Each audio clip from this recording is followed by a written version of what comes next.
In today's video, I want to share with you a narration of another great classic of all times called The Science of Getting Rich by Wallace D. Wattles. Another great classic.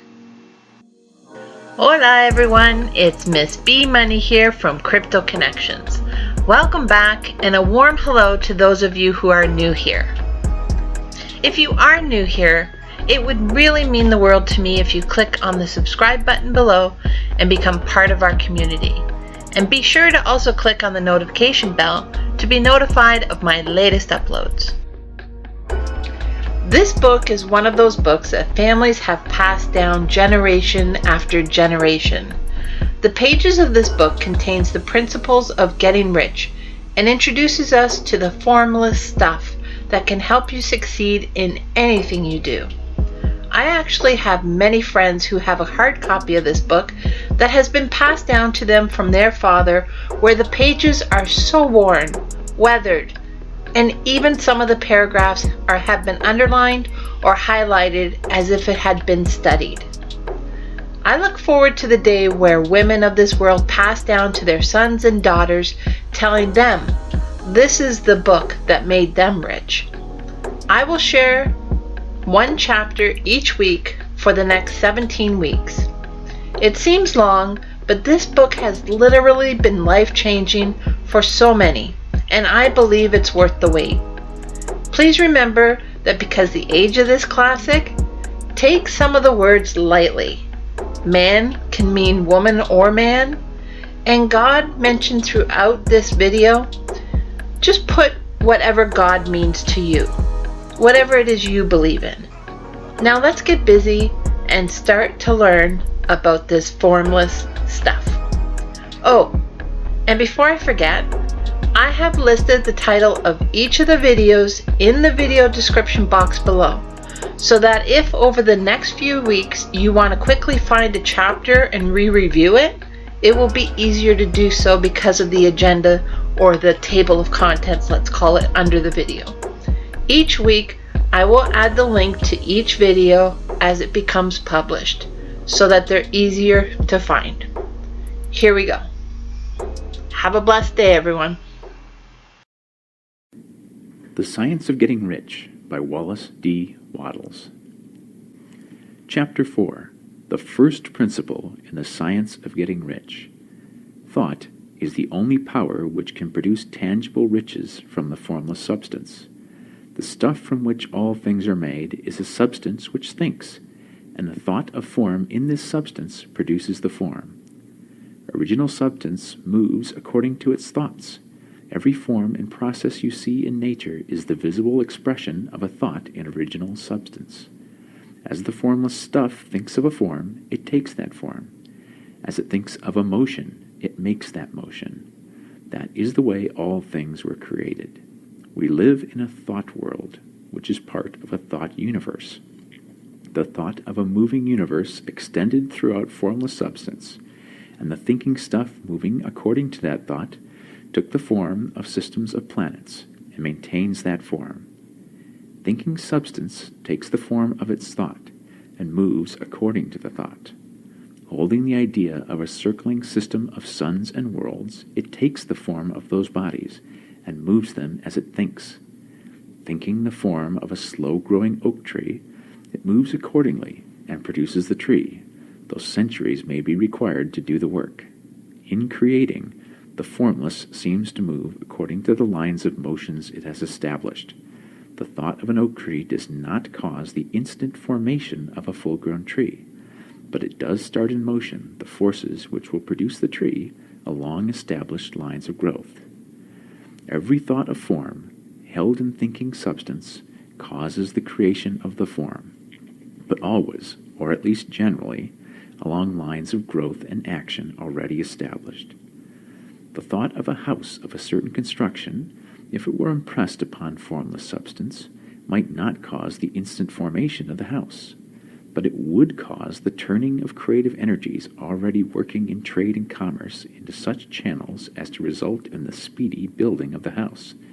And if there were no existing channels through which the creative energy could work, Then the house would be formed directly from primal substance, without waiting for the slow processes of the organic and inorganic world. No thought of form can be impressed upon original substance without causing the creation of the form. Man is a thinking center and can originate thought.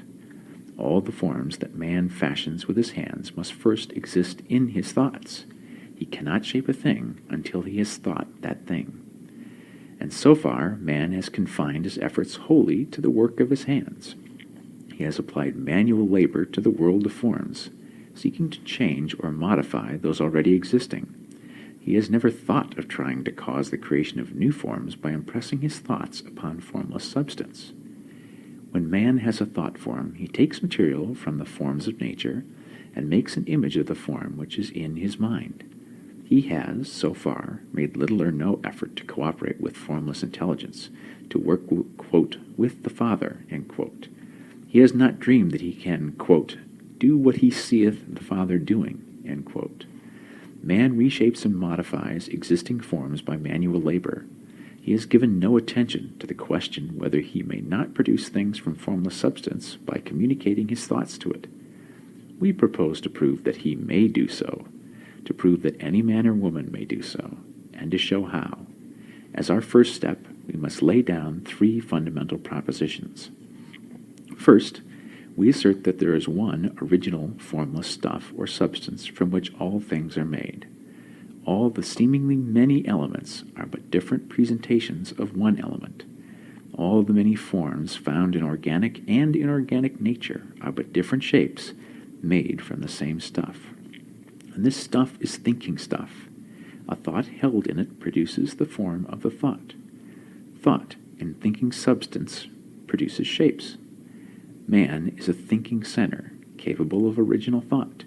If man can communicate his thought to original thinking substance, he can cause the creation or formation of the thing he thinks about. To summarize this, 1. There is a thinking stuff from which all things are made, and which, in its original state, permeates, penetrates, and fills the interspaces of the universe. 2. A thought in this substance produces the thing that is imagined by the thought. 3. Man can form things in his thought, and, by impressing his thought upon formless substance, can cause the thing he thinks about to be creative. It may be asked if I can prove these statements, and without going into details, I answer that I can do so, both by logic and experience.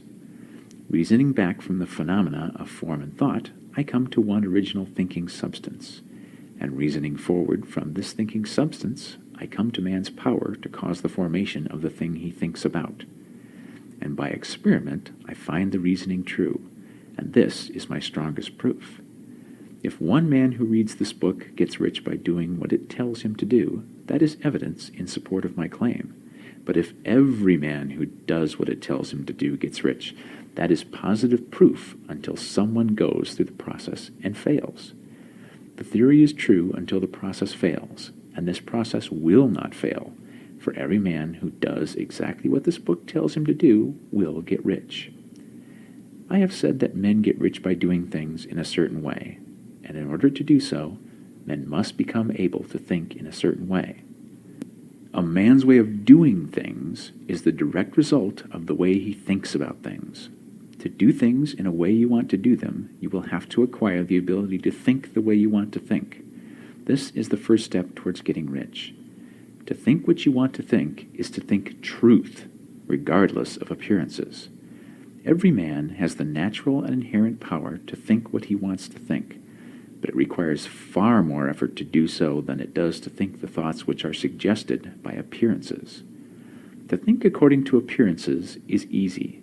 To think truth, regardless of appearances, is laborious and requires the expenditure of more power than any other work man is called upon to perform.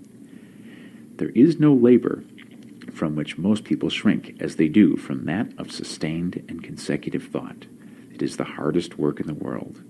This is especially true when truth is contrary to appearances. Every appearance in the visible world tends to produce a corresponding form in the mind which observes it, and this can only be prevented by holding the thought of the truth.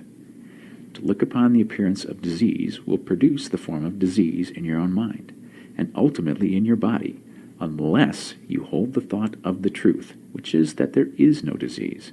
It is only an appearance, and the reality is health.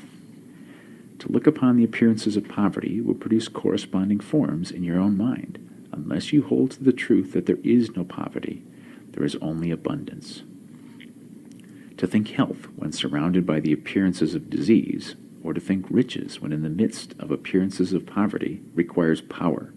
But he who acquires this power becomes a master mind. He can conquer fate. He can have what he wants. This power can only be acquired by getting hold of the basic fact which is behind all appearances. And the fact is that there is one thinking substance from which and by which all things are made. Then we must grasp the truth that every thought held in this substance becomes a form, and that man can so impress his thoughts upon it as to cause them to take form and become visible things. When we realize this, we lose all doubt and fear, for we know that we can create what we want to create, we can get what we want to have, and can become what we want to be. As a first step toward getting rich, you must believe the three fundamental statements given previously in this chapter, and in order to emphasize them, I repeat them here. 1. There is a thinking stuff from which all things are made, and which, in its original state, permeates, penetrates, and fills the interspaces of the universe. 2. A thought in this substance produces the thing that is imaged by the thought. 3. Man can form things in his thought and, by impressing his thought upon formless substance, can cause the thing he thinks about to be created. You must lay aside all other concepts of the universe than this monistic one, and you must dwell upon this until it is fixed in your mind and has become your habitual thought. Read these creed statements over and over again, fix every word upon your memory, and meditate upon them until you firmly believe what they say. If a doubt comes to you, cast it aside as a sin. Do not listen to arguments against this idea. Do not go to churches or lectures where a contrary concept of things is taught or preached. Do not read magazines or books which teach a different idea. If you get mixed up in your faith, all your efforts will be in vain. Do not ask why these things are true, nor speculate as to how they can be true. Simply take them on trust. The science of getting rich begins with the absolute acceptance of this faith.